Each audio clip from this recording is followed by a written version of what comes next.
Bismillahirrahmanirrahim. Alhamdulillah wassalatu wassalamu ala nabiyyina Muhammad wa ala alihi wa sahbihi ajma'in. Amma ba'd. Baik para tulab yang dirahmati Allah Azza wa Jalla. Mari kita lanjutkan kembali pembahasan kita dalam kitab Al-Adab dalam bab adab hudur al-masajid, di mana kita telah sampai pada pembahasan atau poin adab yang ke-18. Terakhir kemarin pas kita zoom jawazu qaulu syi'ri fil masjidi, yaitu boleh hukumnya mengucapkan atau membaca syair ketika berada dalam masjid, dengan catatan-catatannya tentunya, bahwa syair itu syair yang isinya adalah kalimat-kalimat bagus, nasihat, ya, hal-hal yang berbau ilmu. Ya. Adapun syair-syair yang berbicara tentang kebatilan, memuji kemungkaran, ya, isinya tentang minuman keras, tentang mabuk-mabukan, tentang perjudian, tentang menyebut tentang wanita atau tubuh wanita, maka ini semua adalah syair-syair yang batil, yang tidak pantas untuk dibaca, apalagi dibaca di dalam masjid. Kita lanjutkan kepada poin yang ke-18, yaitu jawazu al-la'ibi bil hirabi wa nahwiha fil masajid, yang artinya boleh, ya, hukumnya bermain dengan tombak, ya. Wa nahwiha itu semisalnya seperti pedang, seperti panah, tongkat, itu semisal dengan tombak tadi. Boleh kita bermain hal-hal tersebut, melakukannya di dalam masjid. Berdasarkan hadits Aisyah radhiyallahu taala anha, di mana beliau mengatakan, laqad ra'aitu Rasulullah sallallahu alaihi wasallam yawman ala babi hujrati. Aku dulu pernah melihat Rasulullah sallallahu alaihi wasallam berada di pintu rumahku, ya, di rumah tempat tinggalnya Aisyah. Ya, karena Rasulullah memiliki beberapa tempat rumah yang ditempati oleh istri-istri beliau. Saat itu berada di tempatnya Aisyah. Wal habasyatu yal'abuna fil masjidi. Sementara, ya, orang-orang Habasyah, orang-orang yang datang dari negeri Habasyah, para sahabat dari negeri Habasyah sedang bermain di dalam masjid, ya. Wa Rasulullah SAW yasturuni, sementara Rasulullah SAW menutupiku biridaihi anzur ila la'ibihim. Ya. Akhirnya Rasulullah berdiri dan aku sembunyi di belakang Rasulullah sambil aku mengintip melihat mereka bermain. Ini menunjukkan, dan itu terjadi di masjid, yal'abuna fil masjid. Ya. Baik, itu dalilnya. Kemudian dalam riwayat lain, beliau mengatakan, Aisyah berkata, dakhala alayya Rasulullah SAW wa indi jariyatani tughanniyani bigina ibu'at. Rasulullah SAW datang kepadaku sementara bersamaku dua budak wanita yang sedang bernyanyi dengan nyanyian kisah perang, ya, yang terjadi pada masa-masa lalu, yaitu bu'at, yaitu peristiwa perang mereka. Fattaja'a 'ala al-firashi wa hawla wajhihi. Kemudian Rasul ketika datang itu langsung berbaring di atas kasur, di atas ranjang. Wa hawwala wajhahu. Dan beliau menghadap arah lain, tidak menghadap saya atau menghadap kedua penyanyi tersebut. Wa dakhala Abu Bakar fantaharani. Lantas datang Abu Bakar, maka ia pun mengherdikku, artinya memarahiku, sambil beliau mengatakan, mizmaratus syaitan inda Nabi sallallahu alaihi wasallam, apakah suring syaitan ada di rumah Rasulullah sallallahu alaihi wasallam? Nah, itu kata Abu Bakar memarahi Aisyah dan dua penyanyi tadi. Faqbala alaihi Rasulullah sallallahu alaihi wasallam, lantas Rasul pun berbalik menghadap Abu Bakar. Faqala da'huma falamma ghafila ghamaztuhuma fakharajata. Rasul mengatakan, da'huma, biarkan mereka berdua, wahai Abu Bakar, biarkan kedua wanita itu bernyanyi. Itu kata Rasulullah. Nah, ketika Rasulullah kemudian sudah tidak fokus, sudah mengurus yang lain, maka Aisyah pun menyuruh pergi dua wanita penyanyi tadi. Wa kana yawmu 'idin yal'abu Sudan bil-birq wal hiraba. Ya, dan itu hari Id di mana orang-orang Sudan, orang-orang Habasyah sedang bermain, ya, sedang memainkan, ya, kepiawaian mereka dalam memainkan senjata-senjata mereka. Fa imma sa'altu Nabi sallallahu alaihi wasallam wa imma qala wa imma sa'alat Nabi sallallahu alaihi wasallam, ya. Kemudian Aisyah mengatakan atau Aisyah bertanya kepada Rasulullah atau Rasulullah langsung memberikan berkata tanpa ditanya, tashtahina tanzurin, apakah kamu mau melihat atau menyaksikan, ya, orang-orang Sudan lagi bermain pedang? Fakultu na'am, maka Aisyah mengatakan na'am, iya. Fa aqamani wara'ahu khaddi. Fa aqamani wara'ahu wara'ahu wa khaddi ala khaddihi. Kemudian Rasulullah menyuruhku berdiri di belakangnya, ya, sementara, ya, khaddi, ya, pipiku, ya, ada di dekat pipi beliau. Ya. Artinya beliau Aisyah berdiri di belakang Rasulullah dekat dengan wajahnya Rasulullah Sallallahu Alaihi Wasallam.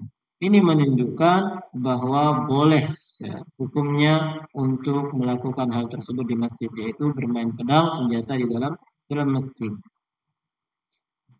Walaib huna kana bil hirabi wa fi yaumi Id. Ini catatannya bahwa kebolehan bermain tersebut itu bil hirabi dengan senjata, dengan tombak, dan itu terjadi pada hari Id.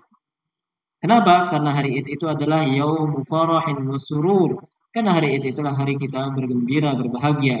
Walaib kana bil hirabi wa huwa tadribun al-ta'ni wal muqatalah. Sementara mereka itu mempermainkan senjata mereka. Itu merupakan bentuk latihan untuk bisa berperang, bisa menyerang, bisa membunuh. Walidzalika lam yamna'hum an-nabiy sallallahu alaihi wasallam. Makanya Rasulullah tidak melarang mereka melakukan hal tersebut di dalam masjid. Bahkan mereka diperintah oleh Rasulullah SAW karena ada faedahnya. Lianna fiha faedah turja min wara'i dzalika. Wa huwa laysa la'iban mahdha. Ini bukan sekedar main. Maka kalau itu adalah permainan yang tidak ada manfaatnya, ya, maka tidak pantas dilakukan di masjid. Misalnya main benteng di masjid, ya, atau main hore di masjid, ya, atau main tebak-tebakan di masjid. Ya, ini tidak pantas dilakukan di masjid. Ya. Yang tadi itu kenapa? Pertama itu hari Id, ya, dan itu hari bahagia. Yang kedua yang mereka mainkan adalah sesuatu yang bermanfaat untuk Islam, yaitu apa? Berperang. Ya, mereka latihan senjata. Baik, poin berikutnya adalah istihbab izhari zinati di salatil Jumat. Dianjurkan, ya, untuk memakai, ya, perhiasan. Perhiasan di sini adalah pakaian-pakaian yang indah untuk berhias, lah, gitu. Ya, dengan mandi, dengan pakai pakaian yang bagus untuk atau dalam rangka menjalankan salat Jumat dan salat Id. Baik.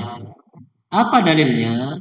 Dalilnya adalah anna Umar bin Khattab radhiyallahu an, bahwa Umar radhiyallahu taala an pernah melihat hullatan sayra, pernah melihat sebuah jubah, ya, ya, jubah gitu di sayra.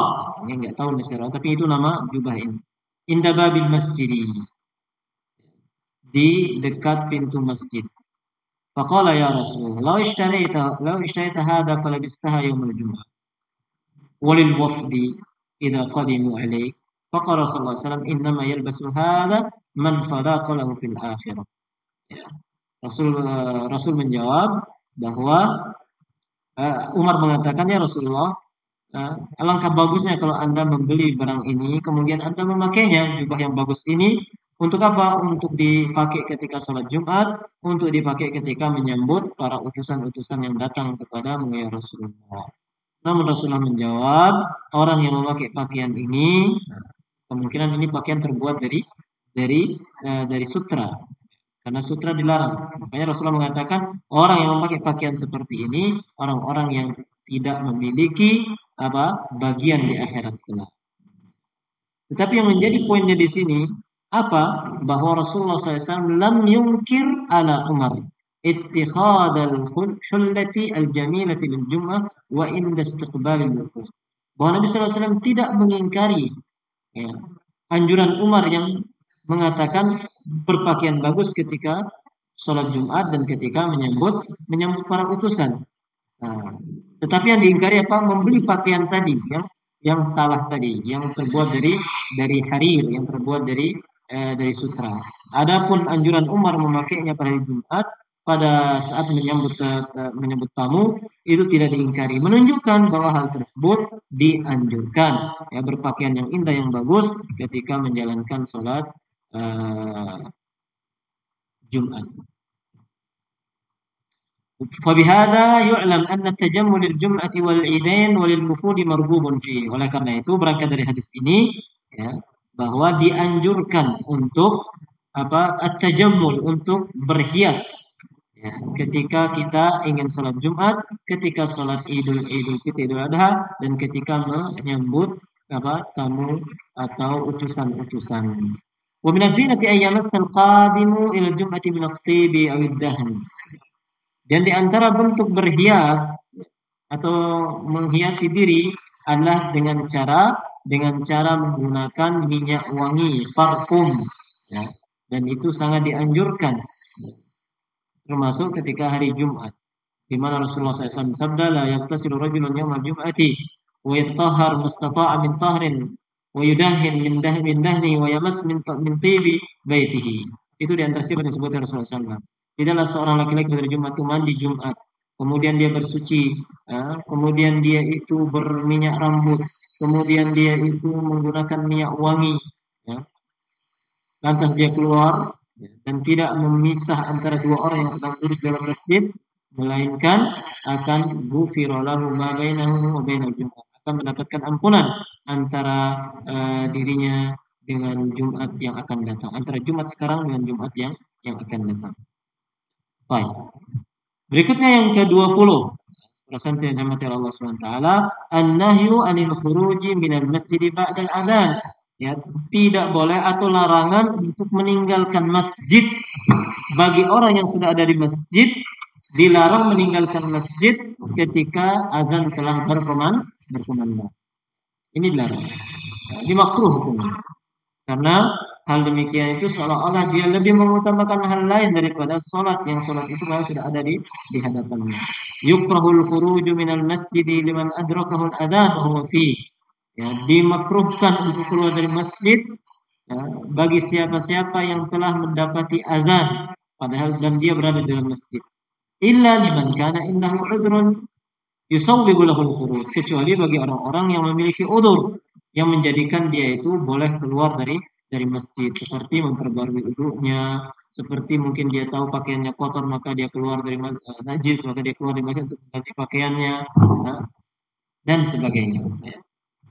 Adapun, ya, semata-mata keluar yang tidak memiliki alasan atau udzur, maka ini termasuk perbuatan yang dilarang. Abu Hurairah radhiyallahu taala an, ketika melihat ada orang yang keluar, ya, ada yang keluar dari masjid, ini, maka beliau mengatakan, amma hada faqad asa Abul Qasim sallallahu alaihi wasallam. Adapun orang ini yang keluar setelah azan, yang meninggalkan masjid setelah azan dikumandangkan dan sebelum sholat, orang ini telah berbuat dosa, telah berbuat maksiat, telah durhaka kepada Abul Qasim sallallahu alaihi wasallam, yaitu para Nabi kita Muhammad sallallahu alaihi wasallam. Itu hal yang berkenaan tentang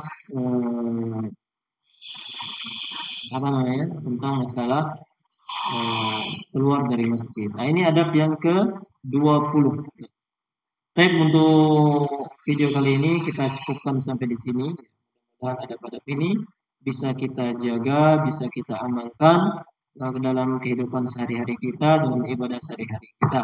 Kurang lebihnya mohon maaf. Aku qouli hadza wa astaghfirullah li wa lakum wa akhiru da'wana alhamdulillahi rabbil alamin. Assalamualaikum warahmatullahi wabarakatuh.